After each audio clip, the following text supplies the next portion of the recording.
मनसे अध्यक्ष राज ठाकरे यांनी शिर्डीत साईबाबांचं दर्शन घेतलं।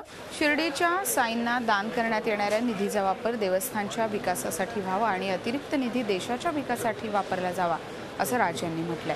तसंच तिरुपती देवस्थानच्या धर्तीवर शिर्डीचा विकास व्हावा अशी इच्छाही त्यांनी बोलून दाखवली। राज्य सरकारने शिर्डीच्या विकासासाठी पुढाकार घ्यावा अशी मागणी त्यांनी केली। तसंच नाशिकमध्ये होणाऱ्या कुंभमेळ्यासाठी केंद्र सरकारकडून अजूनही निधी मिळाला नसल्याची खंत त्यांनी बोलून दाखवली।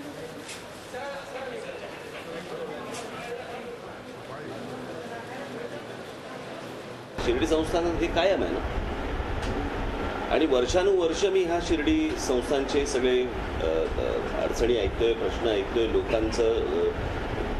लोकांना ज्या सुविधा उपलब्ध इकडे व्हायला पाहिजेत त्या प्रकारच्या सुविधा इथे उपलब्ध होत नाही। इतक्या मोठ्या प्रमाणावरती लोक इथे येतात, देशभरातून येतात, परदेशातून येतात, पण असली कुठचंही व्यवस्थापन इकडे याच्यात दिसत नाही। आणि हे काही कुठच्यात तरी नगरपालिका आणि महानगरपालिकेचं काम नाहीये, हे राज्य सरकारने हे हातामध्ये घेतलं पाहिजे।